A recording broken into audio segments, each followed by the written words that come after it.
কাজ থেকে ফিরেছি, খুব একটা সময় নেই হাতে রান্না করবার।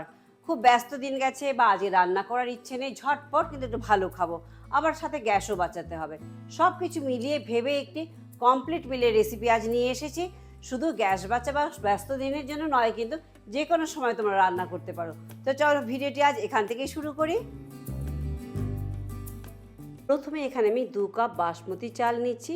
বাসমতি চালে যে কিন্তু অন্য চাল দিয়েও তোমরা রান্না করতে পারবে। ভালো করে ধুয়ে নিয়ে 10 থেকে 15 মিনিট এখানে আমি ভিজিয়ে রাখছি। চাল ধোয়া হয়ে গেছে, এবার চলো চিংড়ি মাছও কিন্তু ভালো করে পরিষ্কার করে ধুয়ে নিয়েছি। এখানে আমি দেখতে পাচ্ছি পিছনে যে পিঠে কালো সুতোর মতো দাগ থাকে, সেটাও কিন্তু আমি পরিষ্কার করে নিয়েছি। আর নিয়েছি এখানে বড় সাইজের একটু আলু, বড় বড় চাংকে কিন্তু 6 টুকরোতে আমি কেটে নিয়েছি এখানে। এবার মশলার জন্য নিচ্ছি 1.5 টেবিল চামচ কালো সর্ষে, 1.5 টেবিল চামচ ইয়েলো মাস্টার্ড সিডস। আর যদি তোমাদের কাছে পোস্ত থেকে থাকে পোস্তও কিন্তু দিতে পারো। সামান্য লবণ দিয়ে গ্রাইন্ডারে ভালো করে গুঁড়ো করে নেব। তোমরা চাইলে সর্ষে কিন্তু ভিজিয়েও পেস্ট করতে পারো। খুব সুন্দর মিহি সর্ষের গুঁড়ো কিন্তু তৈরি হয়ে গেছে। এবার এতে আমি অ্যাড করব 2 টেবিল চামচ কুড়িয়ে রাখা নারকেল, আর দেব 2 থেকে 3টে কাঁচা লঙ্কা একটু ভেঙে দিয়ে দিচ্ছি। আর দেব 3 থেকে 4 টেবিল চামচ জল দিয়ে একটি স্মুথ পেস্ট বানিয়ে নিচ্ছি। লবণ আর কাঁচা লঙ্কা দিয়ে সর্ষে বেটে দেখো খুব সুন্দর ঝাঁঝ আসবে কিন্তু।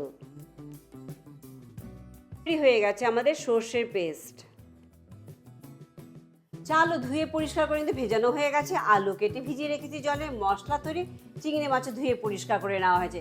এবার মশলার সাথে মাখিয়ে চলো প্রেসার কুকারে সেট করে নিই। দিয়েছি এখানে একটি টিফিন কৌটো, আর যে সর্ষে নারকেল দিয়ে যে পেস্টটা বানিয়ে রেখেছিলাম দিয়ে দিচ্ছি সেটা। আর মিক্সি ধুয়ে কিন্তু সামান্য জল দিচ্ছি। দিচ্ছি হাফ চা চামচ হলুদ গুঁড়ো, হাফ চা চামচ লঙ্কা গুঁড়ো, দিচ্ছি 2 টেবিল চামচ দই, আর দেবো স্বাদ অনুযায়ী লবণ। সর্ষে গুঁড়ো করবার সময় কিন্তু লবণ দিয়েছিলাম, তাই লবণটি কিন্তু একটুখানি হিসেব করে দিতে হবে এখানে। সব কিছু ভালোভাবে এবার একবার মিশিয়ে নেব।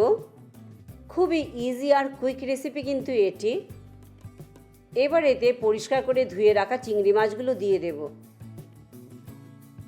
আর ভিডিওটি শেষ অবধি দেখো, দেখবে এটা কিন্তু কমপ্লিট মিল। সময়ও যেমন বাঁচছে, গ্যাসও কিন্তু বেঁচে যাবে, আর খেতেও কিন্তু তেমনি স্বাদ হবে। এবার সব কিছু ভালোভাবে মিশিয়ে নেব আরও একবার,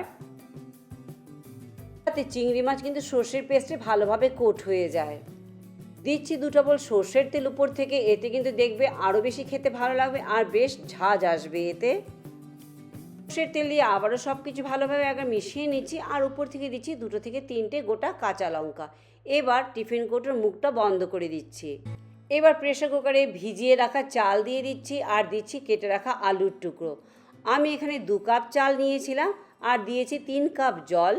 মাঝখানে একটি স্ট্যান্ড বসিয়ে দিচ্ছি, আর স্ট্যান্ডের উপর টিফিন কৌটোটা বসিয়ে দিচ্ছি। এবার জাস্ট একটা হুইসেলের জন্য কিন্তু অপেক্ষা করব, কারণ চাল কিন্তু ধুয়ে ভিজিয়ে রেখেছিলাম, তাই রান্না হতে খুব একটা সময় নেবে না। চিংড়ি মাছও খুব নরম মাছ, আর আলু কিন্তু কেটে রেখেছি ছোট ছোট করে। খুব যে বড় গোটা আলু রেখেছি তাও নয় কিন্তু। যতক্ষণে হুইসেল দিচ্ছে ততক্ষণে চলো পেঁয়াজটা কুচিয়ে নিই, কারণ আলু সেদ্ধটা মাখতে হবে আমাদের।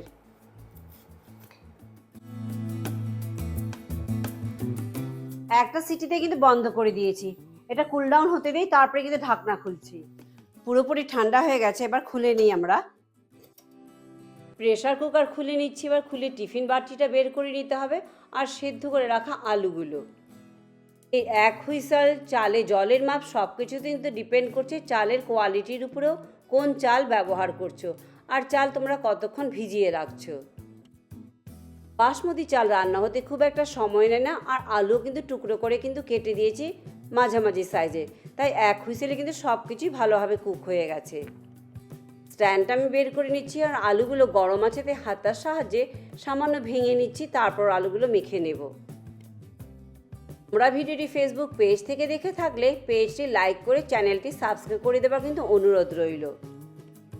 আলু ভালোভাবে ম্যাশ করা হয়ে গেছে। এবারে দিয়ে দিচ্ছি কুচিয়ে রাখা কাঁচা লঙ্কা, পেঁয়াজ আর ধনেপাতা কুচি।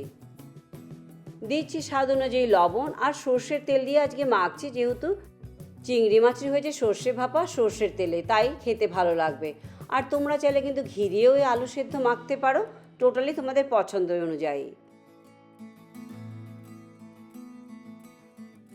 আলু সেদ্ধ মাখা হয়ে গেছে। অনেকে আবার কিন্তু শুকনো লঙ্কা ভেজেও এর সাথে খেতে পছন্দ করে, সেটাও তোমরা করতে পারো। টোটালি তোমরা কিভাবে খেতে চাইছো সেভাবে। এবার চলো টিফিন কৌটোটা খুলে নিচ্ছি। এক হুইসেলে চিংড়ি ভাপাও কিন্তু তৈরি হয়ে গেছে। চিংড়ি মাছ নরম মাছ, তাই কুক হতে কিন্তু খুব একটা সময় নেয় না। এক হুইসেলে পুরো কমপ্লিট মিল কিন্তু তৈরি হলো। লাঞ্চ বা ডিনারে যে কোনো সময় কিন্তু বানাতে পারো। তো চলো প্লেটিং করে নিই এবার। গরম গরম ভাত, তাতে আলু সেদ্ধ আর এরকম সর্ষে ভাপে চিংড়ি, কার না ভালো লাগে খেতে বলো।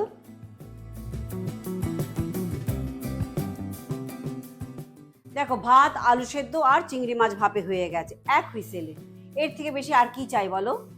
তাজ ভিডিওটি আমি এখানেই শেষ করছি। লাইক শেয়ার সাবস্ক্রাইব করতে একদম ভুলো না। পরে আবার অন্য কোনো ভিডিও নিয়ে তোমাদের কাছে চলে আসবো। সবাই ভালো থেকো, চলো বাই বাই।